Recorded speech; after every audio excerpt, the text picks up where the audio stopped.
নমস্কার, আমি আচার্য পলাশ মায়ানতন্ত্রের জগতে সবাইকে স্বাগত জানাই। গ্লোব টিভির পর্দায় সন্ধ্যা 5:55 ফোনের লাইভ অনুষ্ঠানে হাজির হয়েছি। আজকে থাকবে লোকনাথ ব্রহ্মচারী যে পর্ব নিয়ে চলছে আমার এপিসোড, আজকে পর্ব নাম্বার 15। লোকনাথ বাবা তিনি তার যে দেহ রয়েছে, স্থূল দেহকে এক স্থানে ফেলে রেখে তিনি তার সূক্ষ্ম দেহে অন্য স্থানে বিরাজ করতে পারতেন। আমরা এই রকম ঘটনা শুনেছি মহাভারতে। মহাভারতে শ্রীকৃষ্ণ কি করেছিলেন, যখন দুর্যোধন স্নান করে আসছিল সমুদ্র থেকে এবং তার মা গান্ধারী তাকে আশীর্বাদ করেছিল যে তুমি স্নান করে যদি উলঙ্গ অবস্থায় এখানে আমার কাছে সম্মুখে হাজির হও, তাহলে তোমার আমার চোখের ফেটিটা যে খুলবো তার থেকে একটা বজ্র বেরোবে, সেই বজ্র দিয়ে তোমার সমস্ত শরীর ঢাকা হয়ে যাবে। এদিকে শকুনি কি করে, শকুনি জানে এই পরিকল্পনায় একমাত্র শ্রীকৃষ্ণ আগে থেকে জানতে পেরে সে ভঙ্গ দিতে পারে। রণে ভঙ্গ দেওয়া, কার্যসিদ্ধি নাও করাতে পারে শ্রীকৃষ্ণ। সেই জন্য শকুনি শ্রীকৃষ্ণকে নিয়ে পাশা খেলার দানে বসে এবং তার সাথে নানা রকম আলাপচারিতায় রত হয়। এইরকম সময় দুর্যোধনের সামনে শ্রীকৃষ্ণ উপস্থিত হন। বলে, এ কি, তুমি প্রাপ্তবয়স্ক এক পুরুষ, এত বয়স হয়েছে, এই বয়সে উলঙ্গ হয়ে মায়ের সামনে যাবে? দুর্যোধন তখন উলঙ্গ। কৃষ্ণকে দেখে সে লজ্জায় লুকিয়ে পড়ে একটা গাছের আড়ালে। তারপর সেই গাছের পাতা দিয়ে, সে কলা পাতা দিয়ে নিজের যৌনাঙ্গ ঢেকে ফেলে। দুর্যোধন ঢেকে ফেলে গান্ধারীর সামনে উপস্থিত হয়। আপনারা এই কাহিনী জানেন যে এই তারপর গান্ধারী তাকে যে আশীর্বাদ প্রদান করেন, যেটা তার ঢাল বজ্রটা দেন, তার চোখের দৃষ্টি খোলার পর যে জ্যোতিটা বেরোয়, সেটা দুর্যোধনের ওই অঙ্গটুকু বাদ পড়ে যায়। এখানে শ্রীকৃষ্ণ একটা শরীরে তার দুটি স্থানে বিরাজ করছেন। কিভাবে করেন? অর্থাৎ সূক্ষ্ম দেহে পুনরায় স্থূল শরীর ধারণ করতে পারেন। এটা যোগ সাধনার দ্বারা সম্ভব। শ্রীকৃষ্ণ স্বয়ং নারায়ণ, ভগবান, অষ্টম অবতার নারায়ণের। সে লোকনাথ ব্রহ্মচারী, তিনি স্বয়ং শিব এবং নারায়ণ। সাধনার বলে মানুষ যোগ সাধনা সিদ্ধ হতে পারলে মানুষ ঈশ্বরের সমতুল্য হয়। তাদেরকে আমরা দেখে পুজো করি। আজকে লোকনাথ বাবার সেই ঘটনা বলবো যে তিনি এই যে ছবি দেখতে পাচ্ছেন, বাবা এইরকম ভাবে ধ্যানস্থ অবস্থায় তার শরীর ত্যাগ করে বেরিয়ে যেতেন, আত্মাটাকে অন্য স্থানে পাঠিয়ে দিতেন, সেখানে পুনরায় শরীর ধারণ করতেন। এর আগেও তৈলঙ্গ স্বামীর ক্ষেত্রে, শ্যামাচরণ লাহিড়ির ক্ষেত্রে যখন আমি বলেছিলাম, তারাও এগুলো করতেন, দেখিয়েছি। লোকনাথ বাবারও আসি।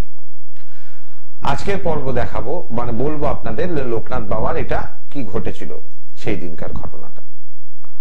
লোকনাথ বাবার যোগ সামর্থ্যের এক বিশেষ প্রকাশ। সূক্ষ্ম দেহে যত্রতত্র বিরাজ করতেন, অর্থাৎ তিনি তার দেহ ত্যাগ করে যেখানে খুশি বিরাজ করতে পারতেন। লোকে জানতো তিনি বারদির আশ্রমেই রয়েছেন। ভক্ত ও আশ্রিতদের কল্যাণের জন্য, তাদের প্রাণদানের জন্য ব্রহ্মচারীকে বহুবারই লোকান্তর শক্তির আশ্রয় গ্রহণ করতে হয়েছে। লোকনাথ বাবার শিষ্য অন্যতম চরিতকার ব্রহ্মানন্দ ভারতী এটা বর্ণনা করেছেন। বাবা যখন দেহ ছেড়ে চলে যেতেন, তখন কিন্তু তিনি আসলে আসনে উপবিষ্ট থাকতেন। অর্থাৎ এই যে দেখতে পাচ্ছেন আপনারা স্ক্রিনে, আসনের মধ্যে বাবা উপবিষ্ট থাকতেন। দেহ দেওয়ালে ঠেস দিয়ে নিদ্রার ন্যায় পড়ে থাকতেন। আশেপাশে পরিচারকরা বলতো গোসাই মারা গিয়েছেন। অনেক সময় ভক্তরা বাবার দর্শনে আসতো, তখন আশেপাশে পরিচারকরা বলতো, গোসাই মানে লোকনাথ বাবাকে বলতো তিনি মারা গিয়েছেন, কিন্তু পরে বেঁচে উঠবেন, এখন আর দেখা করা যাবে না।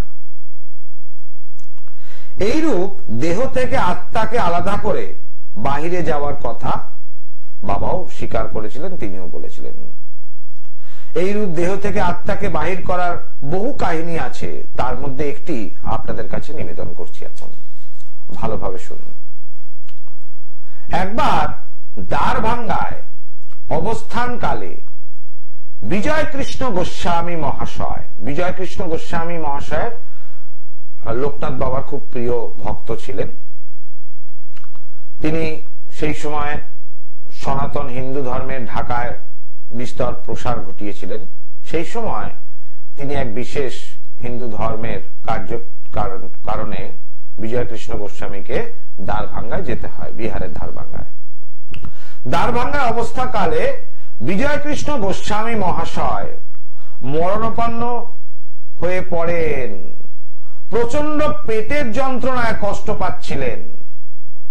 কোন ডাক্তার কবিরাজ রোগ সারাতে পারছিল না। তারা একেবারে হতাশ হয়ে গিয়েছিলেন। আর আত্মীয় স্বজনরাও অন্তিম সময়ের প্রতীক্ষায় শুধুমাত্র ভগবানের নাম স্মরণ করছিলেন। কিভাবে জানলেন? তখন তো টেলিফোন অত হয়নি, তারের মাধ্যমে, তার পাঠানো হতো, অর্থাৎ টেলিগ্রাম। সেই তার অর্থাৎ টেলিগ্রামের মাধ্যমে তারা জানতে পারেন এরকম সমস্যা। এই সংকটকালে হঠাৎ গোস্বামী মহাশয়ের প্রিয় শিষ্য অর্থাৎ বিজয় কৃষ্ণ গোস্বামী, তিনিও দীক্ষা দিতেন, তার প্রিয় শিষ্য ঢাকায় অবস্থান করছিলেন। তার নাম হচ্ছে শ্যামাচরণ বক্সী। তাহলে বিজয় কৃষ্ণ বাবুর শিষ্যের নাম, একজন শিষ্য শ্যামাচরণ বক্সী দ্রুত পদে ঢাকা থেকে বারুদি গ্রামে এসে উপস্থিত হন। লোকনাথ বাবার পায়ে পড়ে তার গুরু গোস্বামীজির প্রাণ রক্ষার জন্য কাকুতি মিনতি করেন। গুরুকে বাঁচানোর জন্য পরম ভগবান শ্রী লোকনাথ ব্রহ্মচারীর কাছে শিষ্য প্রাণ ভিক্ষা করেন। লোকনাথ বাবাকে শ্যামাচরণ বলে, প্রয়োজনে আমার আয়ু আমার গুরুদেবকে দিয়ে দিন এবং গুরুদেব গোস্বামী বিজয় কৃষ্ণ গোস্বামী মহাশয়কে বাঁচিয়ে দিন। এরপর কি ঘটলো তার আগে আমি কলার গন্ধকে দেখে। জয় মা তারা।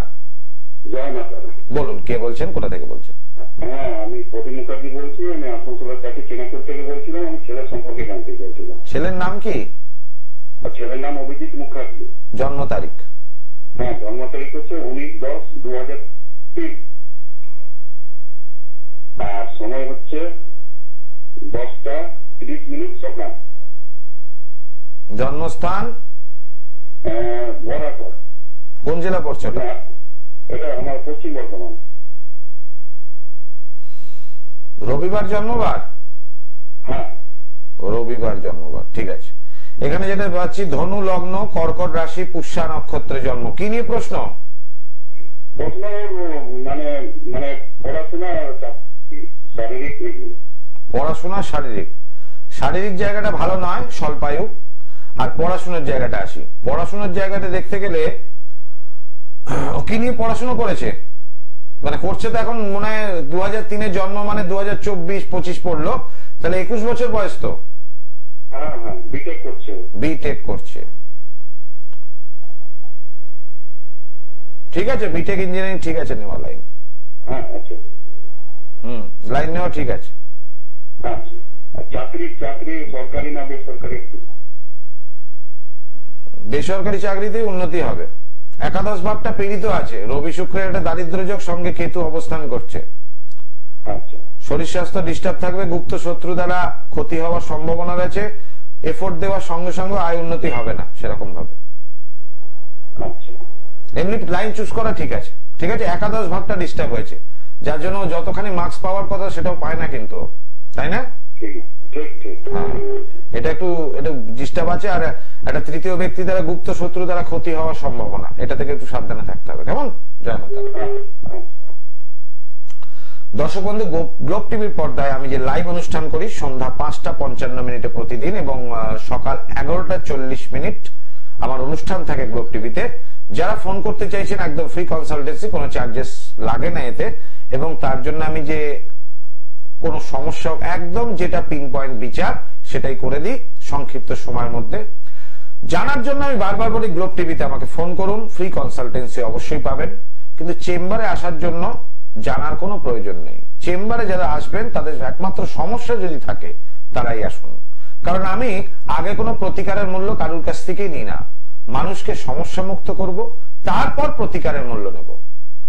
এই সাধকদের বাণী এবং জীবন কাহিনী আপনাদের সামনে এত বছর ধরে গ্লোব টিভির পর্দায় চলে আসছে আমার ধর্মের এই প্রচার। তার জন্য সাধকদের 80% গুণাগুণ তো আমার মধ্যে থাকতে হবে, নইলে তো আমি অন্যান্য জ্যোতিষদের মতো কমার্শিয়াল প্রোগ্রামই করতাম যে এই খারাপ ওই খারাপ, এই দোষ ওই দোষ, আমার কাছে আসুন।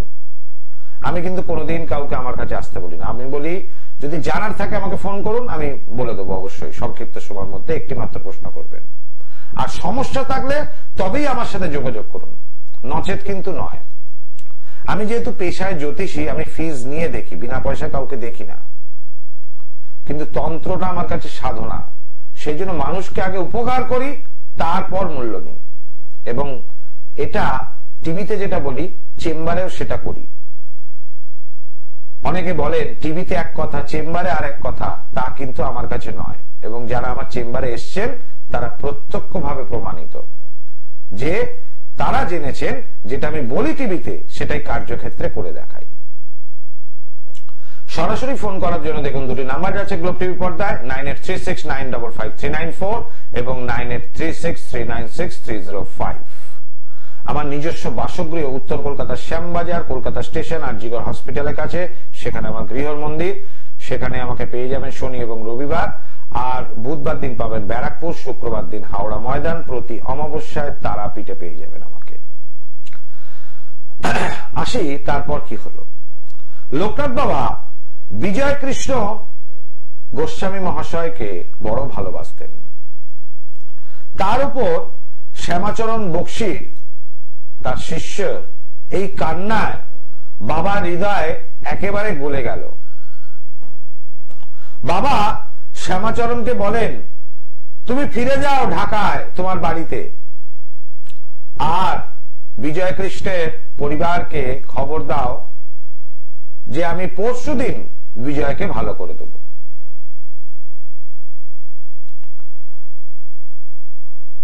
দ্বারভাঙ্গায় বিজয় কৃষ্ণ অসুস্থ শরীরে। সেই অসুস্থ বিজয় কৃষ্ণর কাছে ঠিক যারা সেবা শুশ্রূষা করছিলেন বিজয় কৃষ্ণ গোস্বামীকে, তাদের কাছে ওই সংবাদ যায় যে একজন ঋষিবর এসে তাকে ভালো করবেন। টেলিগ্রাম অর্থাৎ তারের মাধ্যমে সংবাদটা অনেক দ্রুত পৌঁছে যায় এবং পরশুদিন সেটাই ঘটল। আগামী পরশু তোমরা সংবাদ পাবে যে গোসাই ঠিক হয়ে গেছে। লোকনাথ বাবা কিন্তু বরাবরের জন্যই বারোদিতে বাস করতেন। তিনি তার আশ্রম ছেড়ে কোনো সময় তার শরীর নিয়ে বেরোননি। অথচ ওই সময় দ্বারভাঙ্গায় মরণাপন্ন বিজয় কৃষ্ণ শয্যার পাশে শুশ্রূষাকারীরা তাকে একদিন দাঁড়িয়ে থাকতে দেখে এবং তারা বিস্ময়ে অবাক হয়ে ওঠেন, যেটা কি করে সম্ভব। সেই ভদ্রলোক যিনি বারুদি আশ্রম থেকে বেরোন না বলেন, অথচ তিনি এখানে পৌঁছলেন এত রাত্রে। বারুদি থেকে দেহত্যাগ করে স্থূল শরীর দ্বারা দ্বারভাঙ্গায় বাবা কিভাবে পৌঁছলেন এই ব্যাপারে সবাই হতবাক। এবং সেখানে তার বিজয় কৃষ্ণ বাবুর বাড়ির লোক এবং তার শিষ্য পর্যন্ত সবাই এই ব্যাপারে সম্পূর্ণরূপে হতবাক ছিল, যেটা কি করে সম্ভব। যোগ সাধনার বলে এটা সম্ভব। যোগ সাধনায় সিদ্ধ পুরুষ হলে তাদের আত্মা দেহ থেকে আলাদা হয়ে যায়। যেমন শ্রী শ্রী পরমহংস রামকৃষ্ণদেব বলেছিলেন যীশু খ্রিস্টের বেলায় কিরকম জিনিস। যখন যীশু খ্রিস্টকে পেরেক বিদ্ধ করা হচ্ছে, তখন যীশু খ্রিস্ট বলেছিলেন, হে ঈশ্বর, এরা বালক, এরা কিছু জানে না এরা কি করছে, তুমি এদের ক্ষমা করো। শরীর থেকে রক্ত বেরোচ্ছে বটে, কিন্তু তাতে তার আত্মাতে কোনো আঘাত লাগছে না, দেহে লাগছে। মানুষের কষ্ট কখন হয় মানুষের, যখন তার এই পীড়া, দেখবেন কোথাও হাত কেটে গেল, পা কেটে গেল, কষ্টটা আমরা কখন পাই? কষ্টটা ওই নার্ভটা সরাসরি আমাদের ব্রেনের সাথে যুক্ত হয়। এবং সেই ব্রেন আঘাতটা বলে দেয় যে এই স্থানে যন্ত্রণা হচ্ছে, এই স্থানে ব্যথা হচ্ছে, এটা মাথা বলে দেয়। তাহলে সেক্ষেত্রে রামকৃষ্ণদেব বলেছিলেন যীশুখ্রিস্ট ছিল খরুনি নারকেলের মতো। নারকেল অনেক প্রকার হয়, তার মধ্যে দেখবেন দক্ষিণ ভারতে বিশেষ করে পাওয়া যায় বা সিঙ্গাপুরে পাওয়া যায় খরুলি নারকেল। এই খরুলি নারকেল গুলো কি হচ্ছে, এগুলো নারকেল থেকে শ্বাসটাকে আলাদা করা যায় সঙ্গে সঙ্গে।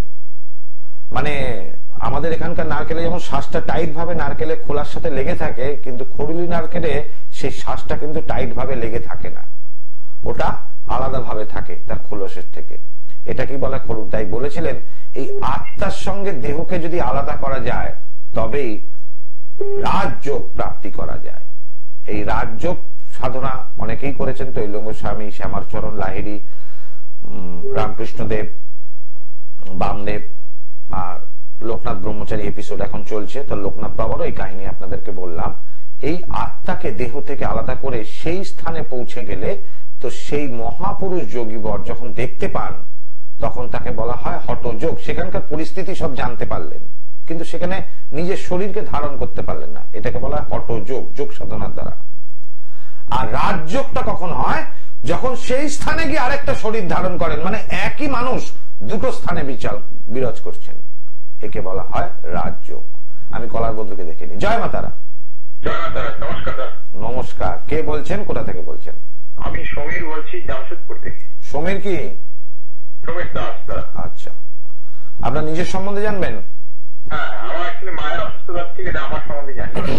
বলুন আপনার জন্ম তারিখ। 16 এপ্রিল 1977। 16 এপ্রিল 1977। টাইম বলুন। 3:50 সকালে, মর্নিং। জন্মস্থান কোথায়? জামশেদপুর, ঝাড়খণ্ড।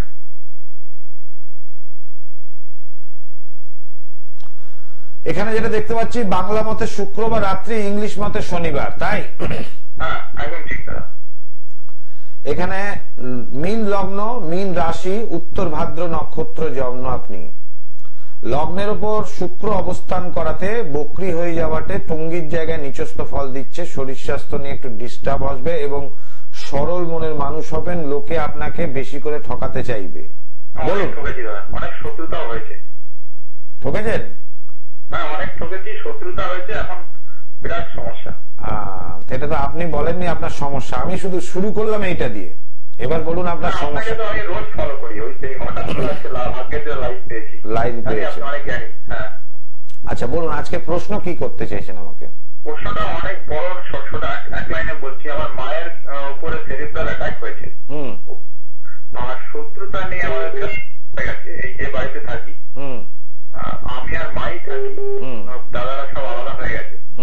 এবারে আমি যখনই কিছু করতে যাই, পাড়ার প্রতিবেশী শত্রুতা, অনেকে বলে অনেক কিছু কালো জাদু করে তোমাদের এরকম ক্ষতি করেছে। মা অনেক সুস্থমান লোক ছিলেন, তো আমি এটা বিশ্বাস করিনি। কিছু লোকের দেখেছি, এর থেকে উদ্ধারের রাস্তা সত্যি সত্যি কি এটা হয়েছে, বা মা অসুস্থতা শুধু শনি 7:30 জন্য সেটা ছিল। আপনার মায়ের রাশি কি? মায়ের রাশি সে বৃশ্চিক রাশি। বৃশ্চিক রাশি, ঠিক আছে। নক্ষত্র। তো এখানে যেটা বুঝতে পারছি, মায়ের বয়স কত হলো?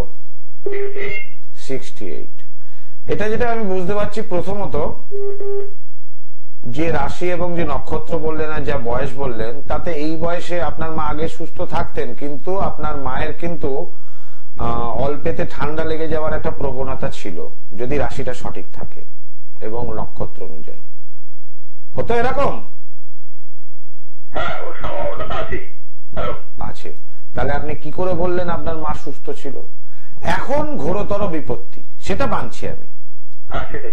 দেখুন, দুটো কারণে হতে পারে। আপনার হরোস্কোপ অনুযায়ী আমি যেটুকু পাচ্ছি, এখনো দশা দেখিনি, তাতে এখানে যেটুকু দেখতে পাচ্ছি 2000, এই যে সমস্যাটা আপনার শুরু হয়েছে 2019 সাল থেকে, অল্প অল্প বিস্তার শুরু হয়েছে, মানে আজ থেকে প্রায় 5-6 বছর ধরে চলছে তো? করোনার সময় থেকে। করোনার সময় 2019, তো 20 থেকে করোনা এসছে, 19-এ বললাম খারাপ সময় থেকে শুরু হয়েছে। এইটা চলবে 2039 সাল অব্দি, মানে আপনাকে এর থেকে বেরোতে দেবে না। 2023 থেকে 2025, মানে এটা 25 সাল শুরু হলো, এর মধ্যে আপনার মায়ের একটা বড় সড় বিপত্তি, অ্যাক্সিডেন্ট, দুর্ঘটনা ইত্যাদি হওয়ার একটা সম্ভাবনা, এটা আপনার গ্রহ থেকে দেখলাম। অলরেডি হয়ে গেছে। এই জায়গাটা দেখুন, প্রকৃতপক্ষে গ্রহগত ডিস্টার্ব হয়েছে। আরেকটা কথা বলি, প্রতিবেশীরা যে ডিস্টারবেন্স আপনাকে করছে নানা রকম কারণে, আপনারা হয়তো তান্ত্রিক বা জ্যোতিষীর টুকটাক কিছু টোটকা করেন বাড়ির আশেপাশে, করেন আপনার বাড়িতে বা বাড়ির আশেপাশে? কেউ নিশ্চয়ই জানে বোধহয়। না না, আপনি কি টোটকা কিছু করেন আপনার বাড়িতে? না না, আমি একটা হোম যজ্ঞ করেছিলাম বাংলামুখী মায়ের নামে। কার নামে? মা বাংলামুখী মায়ের নামে একটা হোম যজ্ঞ। বগলা মা, হ্যাঁ। সেটা কাকে দিয়ে? কোনো কাউকে দিয়ে করিয়েছিলেন তাই তো? বই দিয়ে নিজেই করেছিলাম। নিজে করেছিলেন। আপনার বাড়ি কি শরিকরা রয়েছে? বাড়ি কি শরিকরা রয়েছে? শরিক আছে বাড়িতে? হ্যাঁ, আমার ভাইরা, ওইটাই প্রবলেম। আমার দাদার যে বউ আছে সে এইসব তান্ত্রিকদের কাছে যায়, আমার যা মনে হয়। এখন দেখুন, বাড়িতে কিন্তু টোটকা বা এই যজ্ঞ করাতে কিন্তু আপনার সমস্যাটা আরো বেড়েছে। আচ্ছা। এতে আপনার গ্রহ ডিস্টার্ব হয়েছে। এখানে পূর্বপুরুষের অশান্তির কারণে আপনার বাড়িতেই সমস্যা।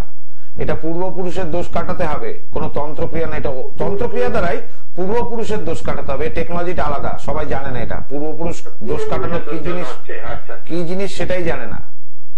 তো এই দোষ না কাটালে এই জায়গা থেকে বেরোতে পারবেন না। 2019 সাল 39 অব্দি খারাপ সময়, 2025টা আপনার মায়ের জন্য খুবই খারাপ।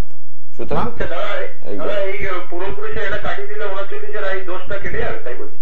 হ্যাঁ, আপনি তো আসানসোল থেকে বলছেন, আমি তো অত দূরে থাকি না, জামশেদপুর। তো আমি তো অত দূরে থাকি না। এবার পূর্বপুরুষের অরিজিনালি কেউ কাটাতে হলে সাধ্য শান্তির কাজ নয়, এটা অন্যরকম সিস্টেমে কাটাতে হবে। তো এই কাজটা যদি কাটানোর সেরকম কোনো ভালো তান্ত্রিককে পান তাহলে নিশ্চয়ই করতে পারেন। আমি তো অত দূর থেকে এখানে আসবেন কলকাতায়, তারাপীঠে বা কলকাতায় আসতে হবে, তাহলে আমার সাথে না, এটা অনলাইন হবে না। আপনার মায়ের ছবি নিয়ে আপনাকে উপস্থিত হতে হবে, কেমন? হ্যাঁ, বাড়ির একটু ধুলো নিয়ে নেবেন, মায়ের ছবি নিয়ে উপস্থিত হন, আমি নিশ্চয়ই করে দেবো, চিন্তা নেই। হ্যাঁ, ঠিক হয়ে যাবে, ঠিক হয়ে যাবে। দর্শক বন্ধু, আমি সহজে কাউকে বলি না, এটা দেখলাম সত্যি সত্যি মাতৃ বিয়োগ কথা অ্যাকচুয়ালি বলা যায় 2025-এ এবং 39 অব্দি খারাপ। সেই কারণেই আমি ডিটেলসটায় গেলাম, কারণ এই কাজটা না করলে আর কার্য সেইভাবে হবে না। আমার যে যজ্ঞ দেখতে পাচ্ছেন, প্রতি পূর্ণিমায় আমার গৃহ মন্দিরে এবং প্রতি অমাবস্যায় তারাপীঠ মহাশ্মশানে মহাযজ্ঞ হয়। এই যে ধারণ ছাড়া প্রতিকার বলি, ধারণ ছাড়া প্রতিকার এমনি খেলার জিনিস নয় যে আমার ক্লায়েন্টকে মুরগি করে তার থেকে টাকা নিলাম আর হাতে কিছু একটা ধরে দিলাম, বললাম বাড়িতে রেখে দে, এটা তোর কাজ হয়ে যাবে। এটা ধারণ ছাড়া প্রতিকার নয়। ধারণ ছাড়া প্রতিকার কিভাবে হয়? নিজের ভক্তকে ভালো করতে হবে, তার কাছ থেকে টাকা খিপচে নিলে হবে না, আগে তাদের মঙ্গল করতে হবে। তা ধারণ ছাড়া প্রতিকার কি? ধারণ ছাড়া প্রতিকার এইটা, যে ব্যক্তি কোনো কিছু ধারণ মানে পরিধান করতে চায় না, কবচ, তাবিজ, পাথর ইত্যাদি, আমি পাথর দিই না কাউকে, পরিধান করতে চায় না, তো সেক্ষেত্রে তাদের নাম আর ছবি নিয়ে অনেকে আসেন। এই যজ্ঞেতে ক্রিয়া করতে হয়, এবার করলে কি ফল আছে? এই যে সাকল্যগুলো আপনারা টিভি স্ক্রিনে দেখতে পাচ্ছেন, এই সাকল্য এক একটা কারণে এক একটা সাকল্য। একটা সাকল্য গ্রহদোষ কাটানো, একটা সাকল্য বশীকরণের জন্য, একটা সাকল্য শত্রু বিনাশের জন্য, একটা সাকল্য বাস্তুদোষ কাটানোর জন্য, একটা সাকল্য পূর্বপুরুষদের আত্মার তৃপ্ততার জন্য।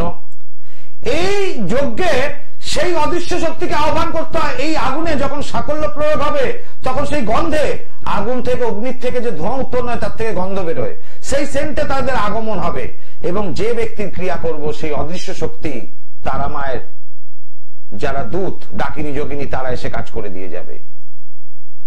আর একটাই কথা আমার, একেই বলে ধারণ ছাড়া প্রতিকার। আর সব তন্ত্র বারবার, মায়াং তন্ত্র একবার করতে গ্রহের প্রতিকার। আচার্য পলাশের মেটাল ট্যাবলেটের জুড়ি মেলা ভার। এই মেটাল ট্যাবলেট খেতে হয় না, পড়তে হয়। পড়ার সঙ্গে সঙ্গেই মানুষ সমস্যা মুক্ত হয়ে যায়। ধারণযুক্ত প্রতিকার যেটা তন্ত্র কথা বলে, কেউ যদি আপনাকে আদিবাসী তন্ত্র দ্বারা ক্ষতি করে, কেউ যদি কালা জাদু দ্বারা ক্ষতি করে, কেউ যদি সোলেমানি তন্ত্র দ্বারা ক্ষতি করে, কেউ যদি পিশাচ তন্ত্র দ্বারা ক্ষতি করে, সব তন্ত্রের শ্রেষ্ঠ তন্ত্র হচ্ছে কামাখ্যাপীঠ মায়ের স্থানের মায়াং তন্ত্র। সেই মায়াং তন্ত্রে সব তন্ত্রকে কাটানের ওপর কাটান করা যায়, মানুষকে সমস্যা মুক্ত করা যায় এক চান্সে। আজকের মতো সময় নির্দেশ করছে অনুষ্ঠান শেষ করার জন্য। আবার আসবো আগামী দিন পর্বে লোকনাথ ব্রহ্মচারী এপিসোড নিয়ে। ততদিন ভালো থাকুন আপনারা। ওম সর্বমঙ্গল মঙ্গলে শিবে সর্বার্থ সাধিকে শরণ্যে ত্র্যম্বকে গৌরী নারায়ণ নমস্তুতে।